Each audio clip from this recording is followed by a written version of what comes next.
as the leading lady in Mary Poppins and The Sound of Music.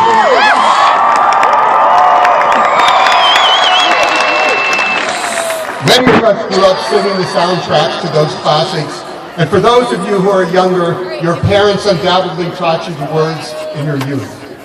More recently, you may be familiar with her roles in The Princess Diaries, Shrek 2, and Despicable Me. In short, Julie Andrews is a household name, and we're very fortunate to have her in our presence today as our commencement speaker, invited by the Senior Class Council. Ms. Andrews is a multiple winner of Academy Awards, Golden Globes, and Grammys. She was invested as a Dame Commander of the British Empire by Queen Elizabeth II in 2001. Her career spans over 60 years and includes her enormous success as a best-selling children's author of over 30 books. Ms. Andrews is well known for her advocacy of the arts and education. She has spent much of her time off-screen devoted to philanthropic endeavors, including her ambassadorship to the United Nations for UNIFEM, which is the United Nations Development Fund for Women. Her creation with her late husband, Blake Edwards, of Operation USA, is a highly mobilized worldwide disaster relief organization. Ladies and gentlemen, it's my great pleasure to present to you a legend, Miss Julie Andrews.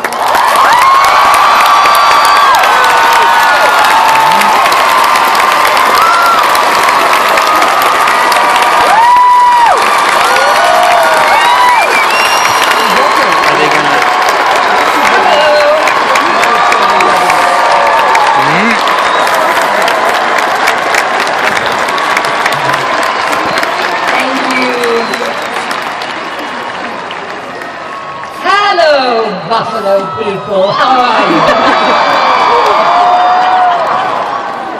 Good morning, and thank you for the lovely welcome this early in the morning. Now, I too had a very late evening last night.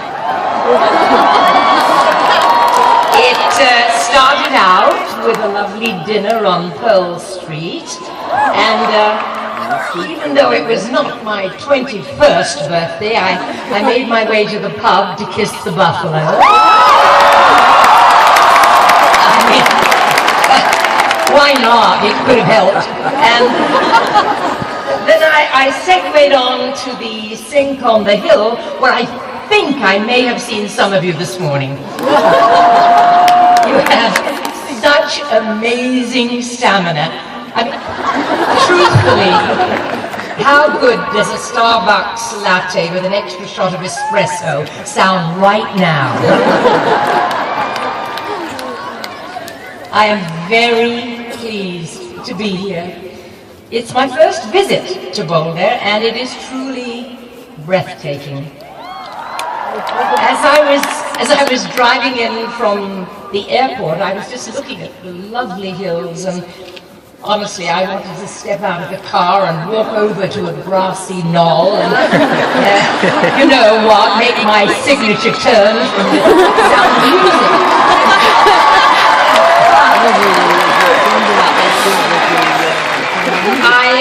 I happened to see Ralphie grazing nearby, and he didn't look pleased to see me, so I actually thought better of it.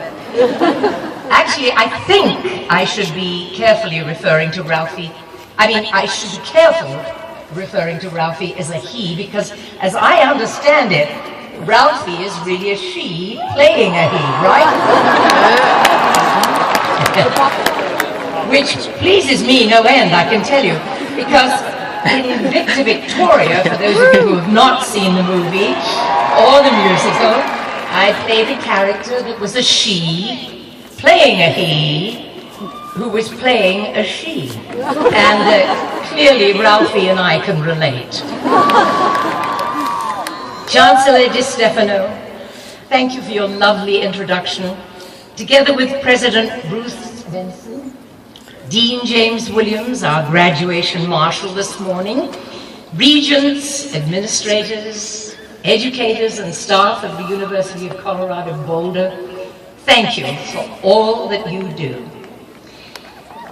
Also, my heartfelt appreciation to the Senior Class Council, its President, Sosie Papazian, and Commencement Chair, Erica Rosbrook, for inviting me here today. Now, there's a lovely graduate among you today by the name of Molly, whom I have known very, very well since she was a little girl. And together with her parents, I have watched her flourish here and become an incredible human being. CU has helped weave the fabric of who she is today and what she will become tomorrow. And knowing her, as I do, I believe she probably represents all of you.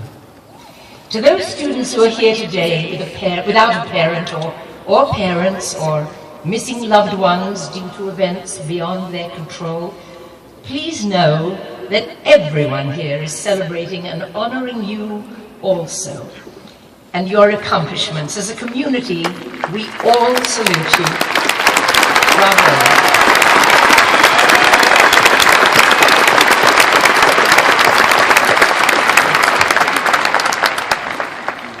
I've been thinking about today and what I could say to you, and it suddenly occurred to me that one of the last speeches you will hear in college will be this one. And now that scared me half to death. I mean, what can I tell you? I never finished high school. I never, sadly, attended college. As a youngster, I was traveling the length and breadth of the British Isles, singing my head off in the British music halls, a theatre brat with a freaky 4.5 octave range. And now you might assume that after a life in the theatre and film, I wouldn't be nervous in a situation like this. But I can assure you that I am, or I certainly was before your very warm welcome. Today is about celebration, but despite that, I thought you might just be feeling a little nervous as well, and perhaps even fearful. I mean, you've been safely nestled in these mountains for the past few years. You've had amazing mentors guiding your way through the best possible education, and now you stand on the threshold of the next phase of your lives. Some of you may know what lies ahead of you, and perhaps some of you haven't made a decision yet. Whatever the case, this is the first of many transitions you will likely encounter in your lifetime. Believe me, feeling nervous is just par for the course. I remember once saying to my husband Blake, on the eve of my return to Broadway after a 35-year absence, I said to him, you know, I'm really feeling very frightened about this, and I began to tear up. He smiled, and he simply replied, darling, did you actually expect to feel anything else today? And I remembered all over again that fear is just a part of life. The trick is to recognize it and then press on anyway. The real trick, however, is to stop focusing on yourselves and start focusing on others. There was a time in my, I guess, late 20s when I worried all the time what audiences might think of me. I mean, would they like me? Was I up to par? And so on. It suddenly dawned on me, that everyone in the audience had paid good money to come and see a show they really wanted to see. And possibly they were there after a day of dealing with a lot of stress. Maybe it was tax time. Perhaps someone had a family member who was ill, or they'd had a fight with a loved one. I could think of 100 scenarios. And I realized that I was in a position to brighten their day, to make a difference, to give them 3 hours of surcease, of transcendence, and hopefully joy. From that moment on, I began to develop a mindset of giving. I stopped looking inward, I began to grow up, and I started looking outward with an eye to making a difference wherever and whenever I could. So today, I invite you to start looking at life the same way. There are so many opportunities for giving in this world, and I mean, don't just engage in random acts of kindness, though that is just fine, but engage in planned acts of kindness. There are at-risk children who need to be mentored. There are people who go hungry every single day. There are those who are infirm and have no one to look after them. Some have experienced a paralyzing loss. Use your knowledge and your heart to stand up for those who can't stand, speak for those who can't speak, be a beacon of light for those whose lives have become dark, fight the good fight against global warming, be a part of all that is decent, and be an ambassador for the kind of world that you want to live in. Now, it won't always be easy.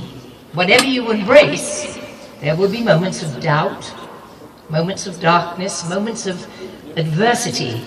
And when adversity strikes, well, I can offer you a little trick for that as well. Actually, it's not really mine. I used to know the great English author T.H. White. And among other things, he wrote The Once and Future King, 4 novels in one book that encompassed his adaptation of the Arthurian legends. That vast tome became the base of the show Camelot, in which I was fortunate enough to play the role of Queen Guinevere on Broadway. T.H. White's message, Tim's message, is one that I carry with me wherever I go, and I would love to share it with you today. In The Sword in the Stone, which is the first book of this magnificent quartet, Merlin says the following about adversity to the young King Arthur. He says, "The best thing for being sad is to learn something. That is the only thing that never fails. You may grow old and trembling in your anatomies. You may lie awake at night, listening to the disorder of your veins. You may miss your only love. You may see the world about you devastated by evil lunatics, or know your honor trampled in the sewers of baser minds. There's only one thing for it then, to learn. Learn why the world wags and what wags it. That is the only thing which the mind can never exhaust, never alienate, never be tortured by, never fear or distrust, and never dream of regretting." Now, after 4 years of intense learning, this may be the last thing that you want to hear today, but I'm actually talking about becoming a lifelong learner. When adversity hits, go out and learn something. Adversity hit me big time when I lost my ability to sing due to a botched throat operation. It was devastating for me to lose the very thing that has sustained me my entire life. I mean, it was my identity. My daughter Emma and I had just begun writing a children's book together, and I was having a particularly low moment one day. I was bemoaning my fate, and she said, "Mom, you've simply found a new way of using your voice." And honestly, suddenly the weight of sadness fell from my shoulders, and I embraced this new learning experience wholeheartedly. Since then, we've written 30 books together for children of all ages. We've packaged them whenever we can with music and visual delights, and several of them have since been or are currently being developed into projects for theatre, filmed entertainment, and the symphony. Adversity paved the way for me to a new career that I actually never dreamed of.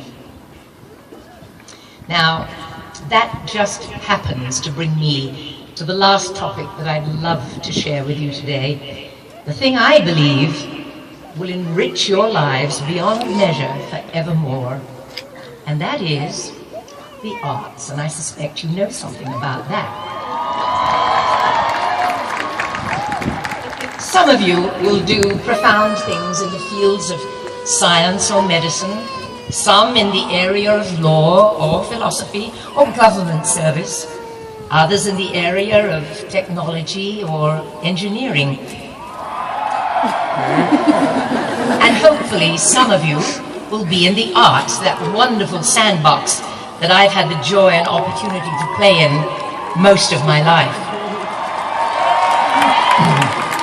But I'm saying that wherever your path takes you, make the arts a meaningful part of your life in some way. Honestly, they are food for the soul. They revitalize us. They transport us, inspire us, shape us, humble us. They connect us worldwide in ways that nothing else can. They are the best common denominator for the proliferation of good in this world. And they are the mirror with which we can view humanity and all its complexities. The esteemed author Catherine Ann Porter wrote this. She said, "The arts live continuously, and they live literally by faith. Their nature and their shapes and their uses survive unchanged in all that matters through times of interruption, diminishment, neglect, and they outlive governments, creeds, and societies. Even the very societies and civilizations that produced them. They cannot be destroyed altogether because they represent the substance of faith and the only reality. They are what we find again when the ruins are cleared away." Wonderful words, I think. And these beautiful words don't mean that the arts are invincible. Oh, far from it. As with so many things in our world today, they are vulnerable. And they are often the first thing to go when the budget axe falls. So I implore you to vigorously support and advocate for the arts for the rest of your lives. I'm a very proud board member of the Los Angeles Philharmonic Orchestra, and in that capacity, I'm active in our outreach programs. I challenge you, do the same. Be a consumer of the arts. Attend things you never thought you would ever go to in your wildest imaginations. The ballet, the opera, films, your local philharmonic, musicals, community theatre, concerts in the park, museums. Encourage others, and particularly the youth in your communities, to do the same. The gifts and the rewards are really priceless. So, those are my thoughts today as you experience this wonderful rite of passage. You all have such bright futures in front of you. You've been blessed to attend this extraordinary institution. You've been given the tools for successes yet to be realized. So take your good fortune and run with it. Use these tools wisely as you embark upon this next chapter of your lives. Keep learning as you go. Acknowledge that there will be fear and adversity, and then go out and kick butt.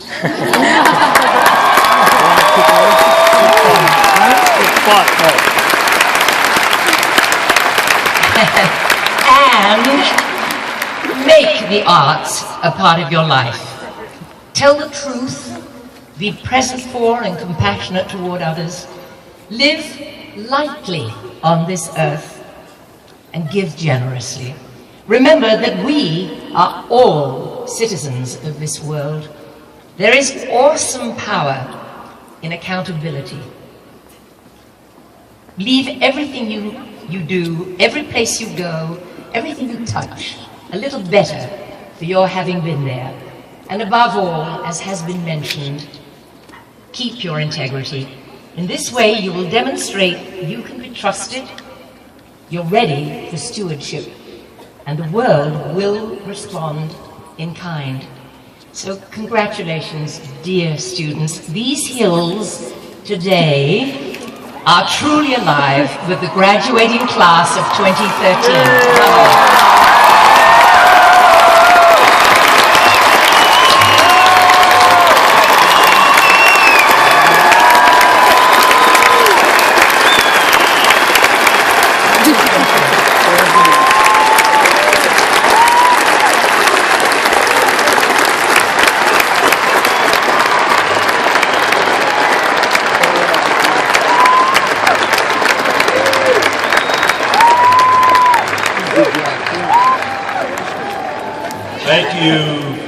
Thank you, Ms. Andrews.